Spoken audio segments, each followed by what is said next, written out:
Okay, amazing day mga ka-GMC. Andito na yung mga order nyo ngayong araw. Ayan, so yung order nyo ng Sunday ng gabi hanggang Lunes kahapon.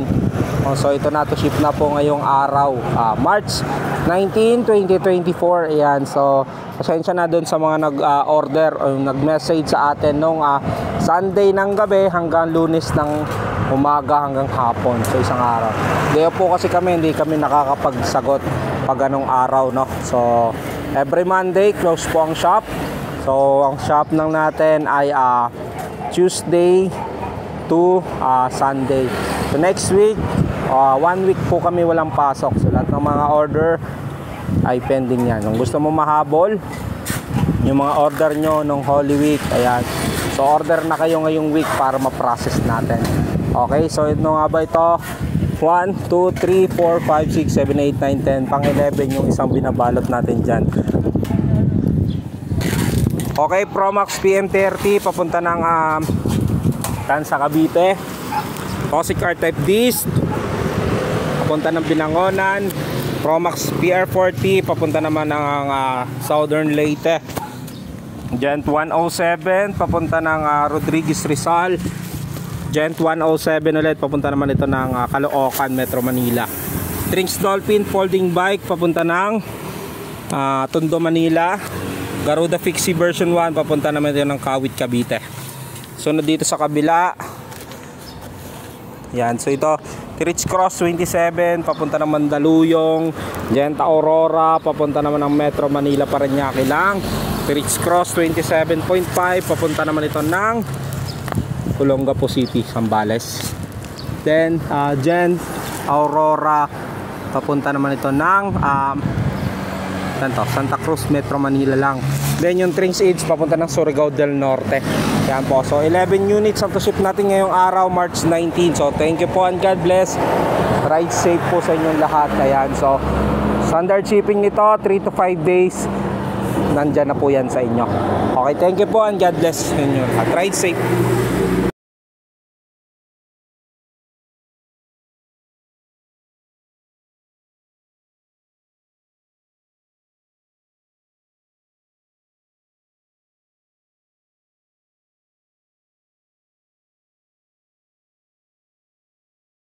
Boss, Foxter FR 1800, kulay parang may pagka brown siya na red color combination. Ayan, so ito ay size 51, naka 2x 9 speed Shimano Sora. Then ito seat post nya alloy din, alloy frame, naka integrated stem and drop bar alloy na rin po yan, Shimano Shifter STI. Alloy yung kanyang fork, quick release, harap likod na gulong. Okay, ngayon papakita ko sa iyo, yan ay good condition. Okay, walang gasgas or anything sa kanyang frame.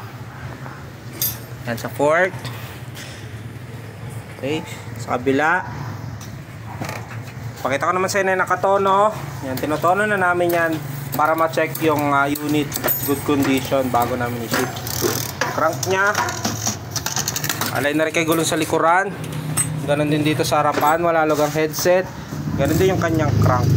Bali mga i-remove ko, seat post pedal, yung drop bar ng gulong, quick release na rin po yan. Okay, then dito sir, so kailangan kasi naming hilahin yung cable nya kasi naka-internal siya.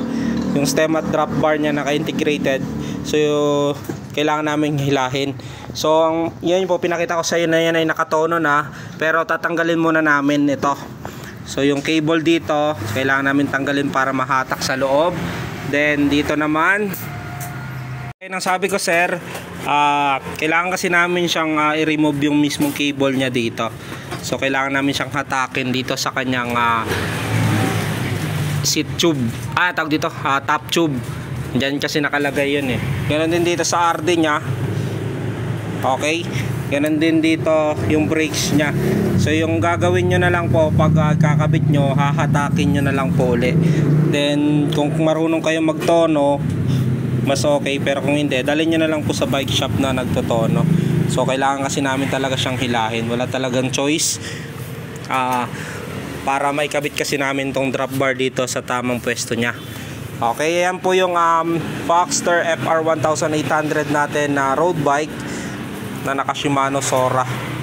Okay, yung mga re-remove ko na lang at kakabit nyo. Yan yung pedal nya. Yan, stock lang to, left and right. Seat post nya, andito po yung baklasan nyan. Then ito, yan lang. Tapos nakangulong.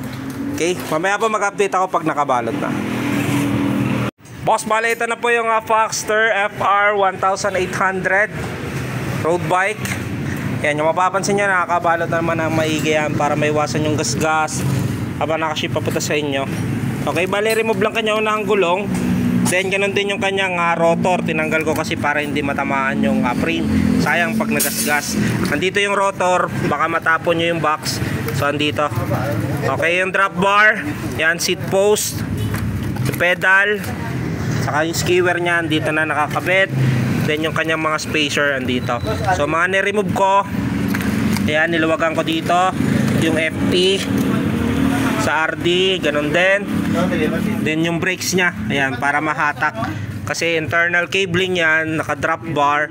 So yan po, niranggal namin. Okay, so yan po yung Foxster FR 1800 with 6 freebies. Yan, glove tube, machine gun arm sleeve, taillight, battle cage, sama ko na rin po yan. Okay, mamaya po nabalutin ko ng foam, karton. Mamaya po naka-GNT na yan. Ito na yung order nyo, Foxster FR 1800. Ayan, binalot ko na rin po yan. Doon maliban doon sa foam kanina ng frame. So yan, may foam pa rin sa labas. Tapos bubble wrap, plastic. Bali, gagamitin kong box po yung T-Reach. Kasi yun po yung pasok doon sa required na size ni Courier. Okay, yan po. Kasama na rin po dyan yung freebies nya. Yung glove tube, machine gun arm sleeve, taillight, battle cage. Okay, yan po yung Foxster FR 1800.